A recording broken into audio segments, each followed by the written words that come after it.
snowstorm across our area. This is supposed to be spring, but snow is hitting the NBC10 area, and some places got quite a bit of accumulation. Take a look at downtown Westchester.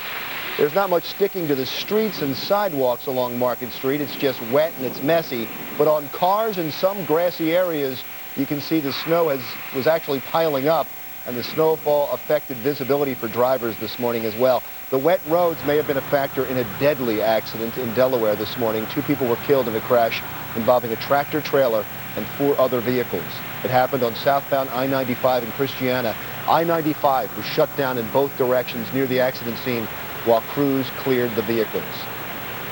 We have live team coverage of the April snow. Chief Meteorologist Glenn "Hurricane" Schwartz is in the Weather Center with the latest on the storm in our area. Reporter Lisa Kelly reports from the Lehigh Valley, and a huge mess on the PA Turnpike. And meteorologist Amy Freeze is live in Quakertown, Bucks County. But we begin with Glenn Schwartz. Glenn, what the heck is going on? Well, we have had some snow as late as May, and even measurable snow as late as April 27th, even officially in Philadelphia. So it's not unprecedented, although it is unusual. And it's still coming down in parts of the area. You can see in the Poconos, things have quieted down quite a bit over that area. They did get quite a bit of snow, and they may be getting some more occasional light snow overnight tonight. The Doppler time-lapse kind of tells the story. Over the last 4 hours, we started off at noon with a solid area of precipitation, most of it snow from, let's say, Wilmington northward, and now you can see, obviously, on the live Doppler that we have virtually no significant precipitation left except for areas north and east of Philadelphia, for example, Bucks County, Trenton, and into other parts of central New Jersey. The wide view of the winter Doppler goes back 12 hours, and you can see the large area of white, which is snow. The purple is the mix area, the changeover area, and green is rain. And that snow area slowly moving out, warmer air slowly moving in, and then the whole system tending to weaken. The temperatures now, let's take a look at the temperatures, down to 30 degrees in Trenton, but up to the freezing point even in Allentown and Doylestown. As the snow is tapered off and ended, the April sun gets through those clouds and is helping to warm the ground up and melt a lot of that snow. We'll be back with more in just a minute, and now let's go to meteorologist Amy Freeze out in the elements. Glenn, right now I'm in Quakertown in Bucks County, and it is extremely windy. We've had gusting winds, probably up to 25, 30 miles an hour, and also the temperatures are extremely cold. We're right at the freezing point right now, but we've had hail just in the last 20 minutes, just small little beads of ice falling. It's not accumulating now, but you can clearly see on the ground about 4 to 5 inches of snow. They were able to clear this intersection that we're standing in front of, and so people are able to get by very easily here. But earlier today, nearly whiteout conditions with very heavy snow falling all across the area. Folks are really struggling in some areas to get, in fact, this ambulance right here was having a difficult time getting past all the backups to get to the accidents. We had cars off the roadways in some areas, and of course, the slushy mix made it really difficult, so we even had PennDOT crews out trying to clear the roadways, freezing surfaces, and then the slushy mix, accumulating snow on the roadways. In fact, this accumulating snow was even surprising for the PennDOT crews. Well, it caught us a little off guard because we thought it was simply going to lay on the grass, and it didn't. So, but we're finally getting around. It's taking us a little more time than expected. Now, there was an area, an expressway 309, where they had to completely close it off, about a 6-mile stretch for about 3 hours. The traffic was redirected around that area of 309 because the PennDOT crews simply couldn't get to it. They had an accident early in the morning in that area and could not get there to clear the roadway. So it's been quite a mess, and roadways definitely the main problem here in Bucks County near Quakertown as the snow has come. But 2 weeks into spring, it is a shock to everybody's system, no matter if you're driving through it or just standing in it. Live tonight in Quakertown, Amy Freeze, NBC10 News. All right, Amy, thank you. Sure is a shock. And this is a live picture you're looking at right now. Camelback Ski Resort in the Poconos. That area has gotten about 6 inches of fresh snow. Ironically, Camelback ski season is over. Just south of there, the Lehigh Valley is getting its own share of the wintry weather, and NBC10's Lisa Kelly is live now in Allentown with more on that. Hi, Lisa. Hi, Lisa. Well, there's something a little odd, perhaps even unsettling, about seeing Easter banners hanging above a snow-covered lawn. But that's exactly what the situation is like here in the Lehigh Valley. They got a healthy dose today of several inches, and like so many times this winter folks have had to do, now it's time to dig out. Marie Sesta is 76 years young, yet she attacks her snow-covered sidewalk with the vigor of a youth, even though she was planning today instead on tending to her yard. Well, I was going to mow grass today because my son had just fixed my lawnmower. All through her Allentown neighborhood, snow shovels and snow blowers abound on this April day as residents work to clear the 3 inches of fresh spring snow from their driveways. I don't like it. I'm too old in the first place to mess around with this stuff. Many kids got out of school early today, so these two entrepreneurs decided to make a little dough shoveling snow. Cold and it's freeze, but it's fun to shovel. But it wasn't all fun and games today. This car accident tied up traffic on the Northeast Extension for hours this afternoon, while rescuers used the jaws of life to free the injured from the mangled car. Now, the roads here now are fairly clear as the salt trucks and the snow plows have been able to get a handle on it. They've been out making their rounds, but everyone here hopes that this is the last time they will be needed until next winter. Reporting live from Allentown, Lisa Kelly, NBC10 News. Lisa, I hope so too. That's the latest, but stay here on NBC10. More storm coverage is coming up in a few minutes. And now the very latest on the battle for Baghdad. American troops and tanks are rolling through the Iraqi capital, literally pulverizing the opposition. One commander says that they can go anywhere at any time, and U.S. troops have literally moved into 2 of Saddam Hussein's palaces. NBC 10 national correspondent Steve Handelsman has the very latest now live from Kuwait City. Steve? Lisa, good evening from the Gulf, where this does look like the biggest day so far for coalition forces. In Basra, down south not far from here, where Iraqi civilians are reported celebrating in the city center, and in Baghdad, where there has been another bold breakout by American forces. This time, more than 100 U.S. tanks and Bradleys and a big force of American troops thrust into Baghdad, battling all the way to the Tigris River. Protected by armed Predator drones and A-10 tank killers, the raid targeted 2 presidential palaces. U.S. troops burst inside looking for Saddam Hussein and used his shower. Their message, Saddam's not yet found, but he's finished. It reinforces, again, the reality that we will and will continue to conduct operations at a time and place of our choosing. Another tape of Saddam ran on Iraqi TV, and his information minister claimed no U.S. troops were in Baghdad. It's misses. They are liars. That's all. Since Saturday, 3,000 to 5,000 of Saddam's soldiers are reported dead in Baghdad. At least 4 U.S. soldiers and 2 journalists died. Outside Baghdad, troops of the 101st Airborne were treated for possible chemical weapons exposure after they detected the nerve agent sarin, and some reported mild symptoms. Other nerve agents were detected in a different location. U.S. officials say today that this bomb near Basra did kill Saddam's WMD chief, Chemical Ali, on Saturday. In Basra today, British forces smashed into another of Saddam's palaces as big sections of this southern city finally fell to coalition forces.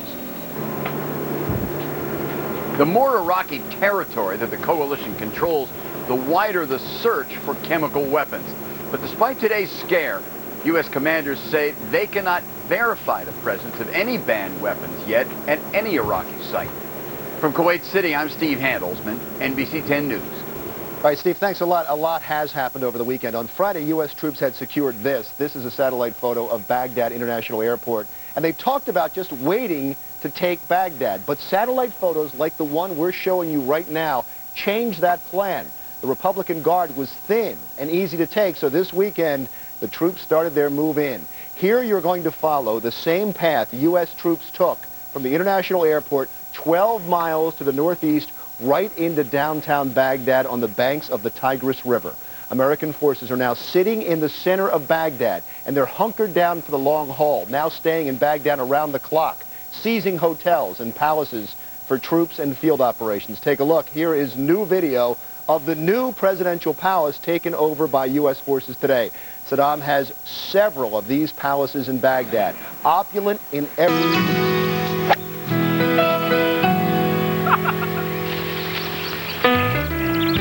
You guys need a hand there? Yeah. It's going to be a long day.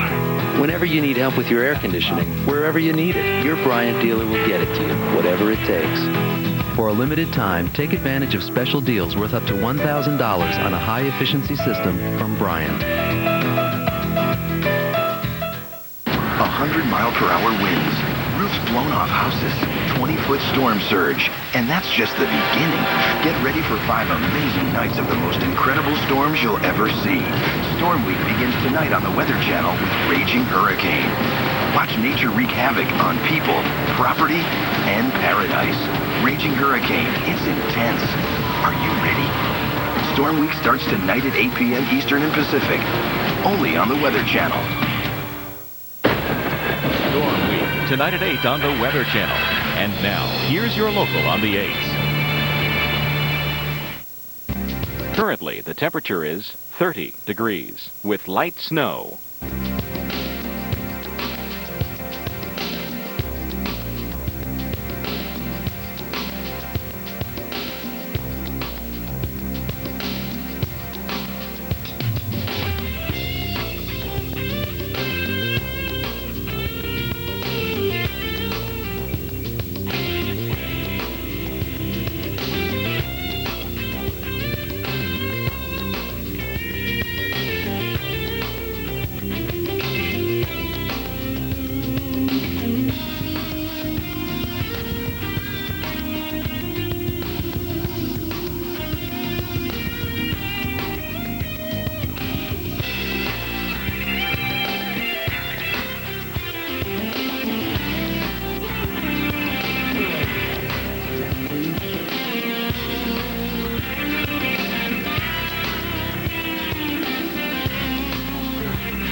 Your forecast.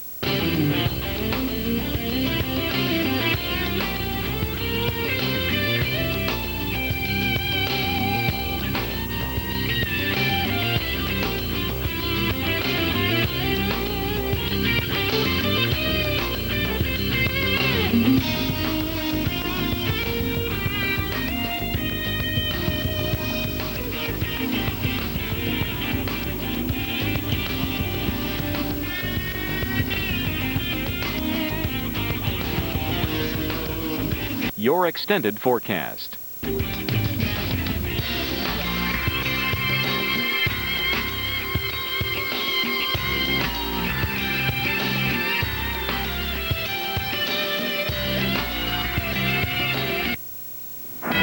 You're watching the Weather Channel. Live by it.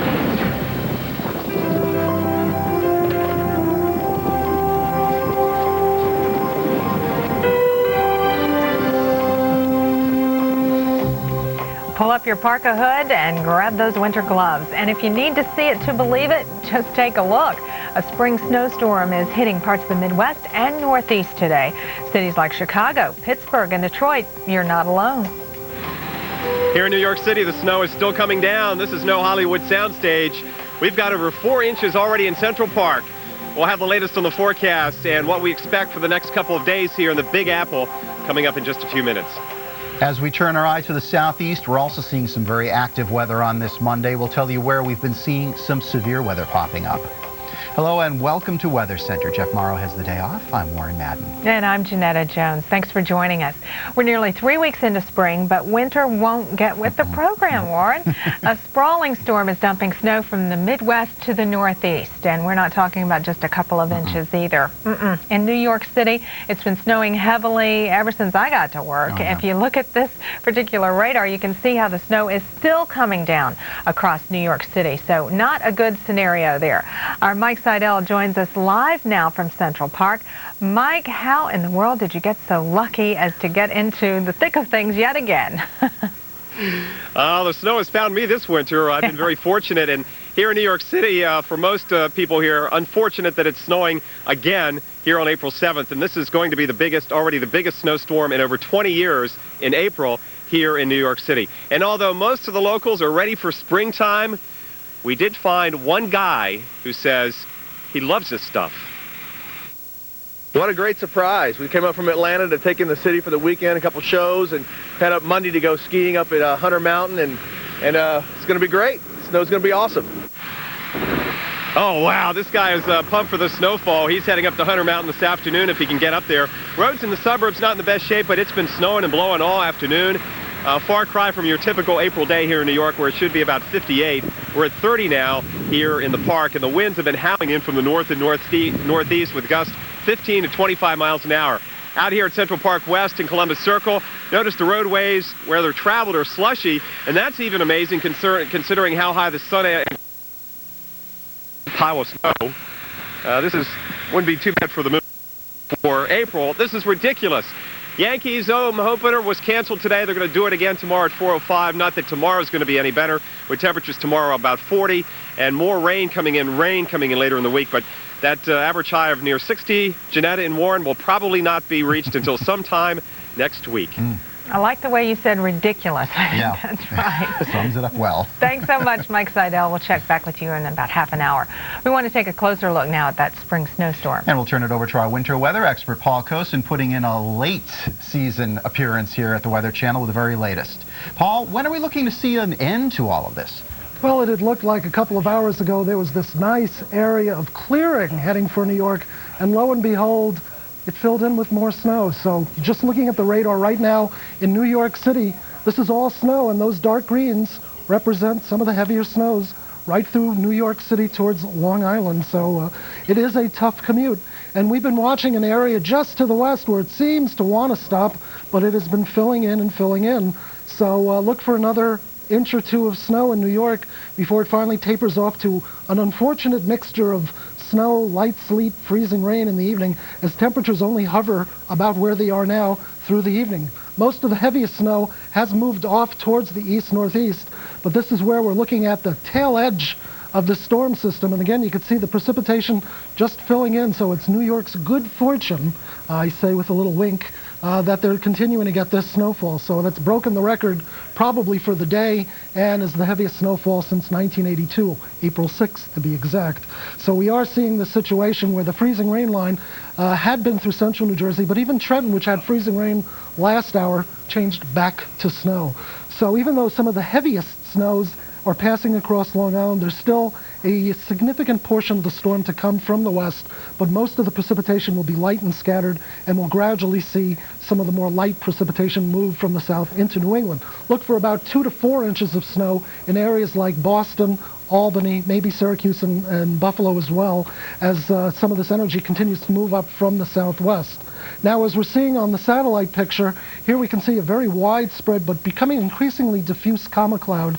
The heaviest band of precipitation has moved out towards the northeast, but we're still seeing significant snows, but starting to fall apart.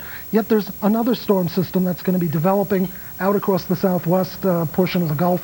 That's going to be primarily a rainstorm, but it's going to be a cold rainstorm with some light snow in the north part of New York and New England. So winter really is having a tough time here, Warren. Yeah, it's just not getting out of there at all. Now, what about the Boston area? Again, we're looking at about 2 to 4 inches of snow, you're thinking, for them? Yes, they have not begun to snow yet. There's sort of an area of dryness just to their west, but that should fill in overnight, and they'll snow on occasion overnight, and by morning 2 to 4 inches. All right, thanks very much, Paul. Well, we have more weather going on in the south, some severe weather, as a matter of fact. Let's get the latest with Janetta. Yeah, it's looking pretty rough across the Gulf Coast. In fact, we have severe thunderstorm watches in effect everywhere. We have the yellow shading, and that includes sections of Mississippi, Louisiana, and back into Texas. Embedded within these severe thunderstorm watches, we have flash flood watches in effect throughout the southeast. Some locations have already picked up a tremendous amount of rain. Look at these nasty storms bearing down on Louisiana, moving into Mississippi even as we speak. In fact, in Hancock County, southern Mississippi, and Pearl River County, we have Doppler radar radar indicated a thunderstorm capable of producing a tornado. So tornado warnings in effect for you. Please seek shelter immediately. Some of these storms in Louisiana have had a history of producing baseball to softball-sized hail, and these are moving off towards Mississippi. And these storms near Houston have produced dime-sized hail. More on the way. We'll keep you posted. You stay with us right here on the Weather Channel. This program was brought to you by Chevy Trucks, the most dependable, longest-lasting trucks on the road. In 1935, Foxwood Farm started with one horse and a truck. The horse was a thoroughbred, the truck, a Chevy Suburban. Today, they have a few more horses, but there's still only one truck. Chevy Suburban. With an available 8.1-liter Vortec engine, it's capable of towing up to 6 tons, making it the best Suburban yet. Chevy Suburban, like a rock. Tired of playing the mortgage rate game? You know, when you hear one of those ads that promise you the moon and you call up only to find out that the points are too high and there are hidden fees attached? Well, at Ditech.com, there are no games, just low fixed rates with no middleman or broker fees. You can be pre-qualified online or over the telephone. There's no advance fees prior to closing and no cancellation fees. Do it now before the rates go up. Ditech.com. Call 1-800-71-FIXED. Nervous about foot odor and wetness? Get Odor Eater's Foot Powder and kick the problem. Odor Eater's powder gives protection on demand. Even kicks out heavy-duty odor and sweat. A vicious fighting.